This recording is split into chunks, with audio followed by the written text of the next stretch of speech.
Hey there gamers, DreamcastGuy here, and today we're talking about the next Xbox, the follow-up to the Xbox Series X, because this weekend a bunch of leaks came out that apparently this next Xbox is going to have better graphics, better power, it's going to play PC games, it might come next year, and it might cost $800. But I want to talk about the other leak as well, which is that just 2 minutes ago, there's been discussions that the Xbox Handheld may actually be coming out very, very soon. So let's discuss what's going on over in Team Greenland, because I think a lot of people are a bit conflicted as to how much this rush to start the next generation is really going to work for Microsoft. But let's talk. Hi, hope you're having a great day. And if you could, please give this video a like and subscribe if you haven't already. Now, this actually came out this weekend. I think it came out Saturday night, and a bunch of people sent this to me while I was on a big anniversary trip this weekend with my girlfriend, drinking a bunch of margaritas and hanging out. And so it was funny when I turned my phone back on and I see all these people saying, "Why aren't you talking about the next gen Xbox?" And I was like, wait, what? So this is by Jez Corden. We talked a lot about Jez. This guy, in my opinion, has about an 85% track record where he does get stuff off a little bit. He does screw stuff up occasionally, but for the most part, what he's saying is correct. Sometimes it's just the dates, the powers, the tiny digits are a bit wrong. But he said, next Xbox is going to be a PC in a TV-friendly shell and coming out in 2027. No dev kits available now. So this is basically a slight pushback. There were all these leaks that were coming out last year that I decided not to report on, but people kept saying that Microsoft is working on a 2026 next-gen Xbox, something to replace the current system. And he's saying, yes, it's in development. Yes, it is new hardware, but it's probably coming in 2027. Now, before anything else, you're probably saying, why are we having this new Xbox already? Why are they talking about a handheld? Why are they rushing this stuff out? What is going on? If you actually look at the sales numbers, the Xbox Series X, Series S, they're doing nuclear atomically bad. In fact, if you actually line up the sales digits, if you thought the Xbox One bombed, this is actually below that. The Xbox Series X and S, they're practically underwater. And I think that while Microsoft seems to be satisfied with the Game Pass numbers and how much they're selling of their big AAA stuff like Starfield and Indiana Jones and stuff, it does seem pretty obvious that I think they're trying to find a way to get some sort of active console fan base back, at least to some degree. And so essentially, let's start with the quotes. So this is by Jez Corden. He says, if the info about Call of Duty is accurate about it launching on a next-gen Xbox in 2026, there's no dev kit right now. So the idea the developers already got in the next Xbox, it's just not accurate. So this is one of the things people have been saying a lot, is that not only is the next Xbox possibly coming in 2026, but they're already passing out tons of dev kits. They're already telling people, all right, if you're currently working on a project or you want to make a next gen patch for this new system, here's the dev kit. He's basically saying, that's just not true, that there is a next-gen Xbox that is in the lab, that is being cooked up, but they're not passing out dev kits yet. Now, typically, they do give out dev kits very, very early on. For the PlayStation 5 Pro, for the new Nintendo Switch 2 and stuff like that, typically they give out those dev kits sometimes a year and a half, 2 years in advance to make sure that, well, obviously you have as many launch games as possible. But here it is. The whole idea of the next Xbox is that it's going to be a PC in essence, but with a TV-friendly shell that also has specific specs in mind, so the developers that are building it will basically have a Windows PC, but with a set style of graphics and RAM and stuff like that, a set of specs. Now, the reason this is important is because, honestly, developing on PC is complicated. It's kind of difficult. I mean, talk to any developer, read any interview. The problem is that, for better or for worse, with PC, there's a ton of different variants. There's tons of graphic cards by NVIDIA and AMD. There's different power cords and RAMs and solid states. And so when you're putting something on PC, you have to acclimate. You have to basically try to predict, all right, let's make this run on everything as good as possible. Let's optimize it so it will run as best as it can on hundreds, if not thousands of different variants. Whereas when you put it on a console, it's like, all right, it runs good on the PlayStation. All right, it runs good on the Xbox. All right, it runs good on the Nintendo Switch. It's a lot easier because even though it is still a lot of work, you have a set of specifications you're trying to reach. It sounds like Xbox's plan is to make a micro PC. Now, these have existed for a while. In fact, I've owned a couple. A lot of people have them. There's different versions of this. People even call them media sensors. There's things like the Retro Pi. People will make micro PCs to play emulators and stuff.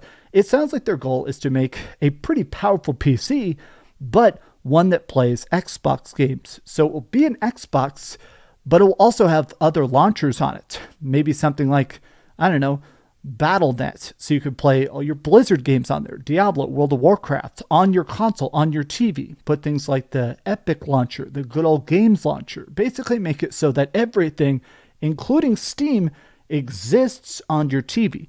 Now, again, other systems have done this. Other people have done this. To me, this is what I've been using my Steam Deck for, and I love it for it, is that when I play my Steam Deck, I like to just put it on the dock and play it on the big screen, so I have all my emulators, all my games, all my cloud saves instantly ready to go for Slay the Spire or anything I'm playing, right? So I think that this is an interesting idea, but the big hurdle is the price. A lot of people in the comments are like, okay, this seems interesting. Hopefully it has a lot of backwards compatibility. I mean, of course, it's going to have full backwards compatibility. Many of the people over on Reset Era are talking about the fact that this will not be subsidized. Phil Spencer has said that his next system will not be subsidized, meaning that this will not be a financially mass market device. So let's take a look at that quote real quick. Essentially, Phil Spencer has said that he just feels like it no longer makes sense to subsidize a console because they're not part of a similar ecosystem to what they were doing in the past. So when you make a console, you sell it at a loss. That's just the way it works. If you make a $500 PlayStation 5 or, a $500 Xbox Series X, it actually costs the company producing it, shipping it, packing it, stuff like that, around $550. But the goal is, okay, if you buy our system, you're going to buy our games. Or at the very least, you're going to buy games on our system. And everything that sells on a PlayStation, on an Xbox, on Steam, they pay a 30% cut. For every $100 that sells, PlayStation, Sony, Steam, they get a 30% cut. They make a free $30. So they go, okay, we are going to pay part of the cost of you buying our system because we want you to buy our exclusives, our games, our third-party stuff. We want you to buy V-Bucks or DLC or God of War, Spider-Man or Mario. And so Microsoft is essentially saying that if they're opening up their platform to make it, well, honestly, third-party as a system itself, saying, okay, if Steam and Epic and stuff are going to be on there, when people buy Steam games on our PC, we're not getting a cut of that. We're not going to magically get that Steam money. That's only going to them, even if it's playing on our system. So we have to make that upfront profit. A lot of people are kicking around the number of $700 or $800. That this thing may be very, very, very, very pricey. If it actually has good graphics, it actually has good storage, if it comes with a controller and the typical stuff, if it comes with a mouse and a keyboard, I think this thing is going to be ridiculously, and I'm just going to say it, I think it might be prohibitively expensive, and it's going to be aimed more towards a niche market of, okay, people that want a really high-end PC that just lives under their TV. I personally would buy this. I am excited about this because I like the potential. I like the idea of putting all my emulators, all my games, all my Steam stuff. I do like the idea of having my Steam Deck pass cloud saves to this, which passes cloud saves to my console, which passes cloud saves to my PC.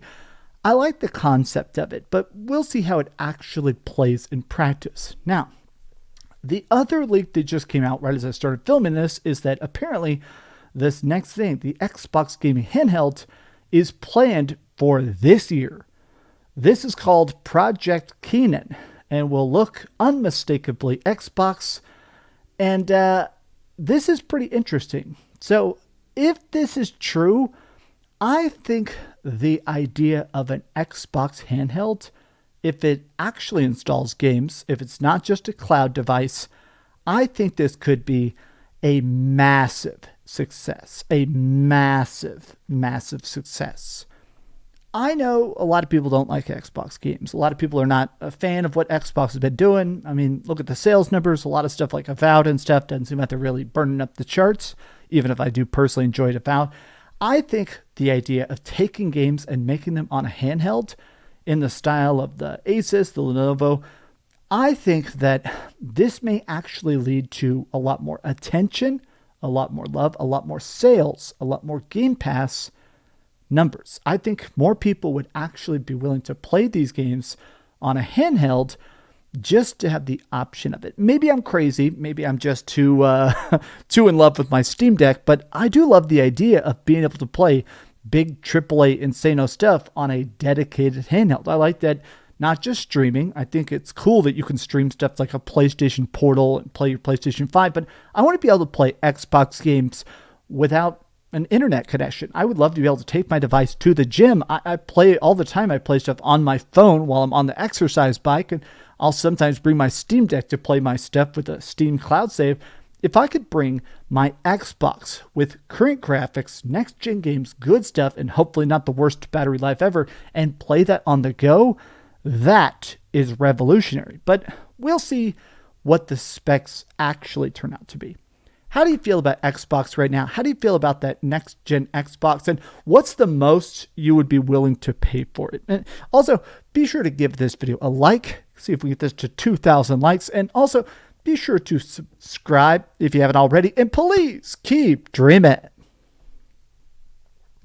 Every time I hold up this Xbox controller at the start of a video, the whole comment section is so mad. I got to be honest, it cracks me up. Stop holding up your Xbox controller. Thanks so much for watching that video. If you want to see something else, you can always click this link to see what I put up last, or, subscribe and see what's coming up next. Also, I promise that whatever I do, it'll try not to suck.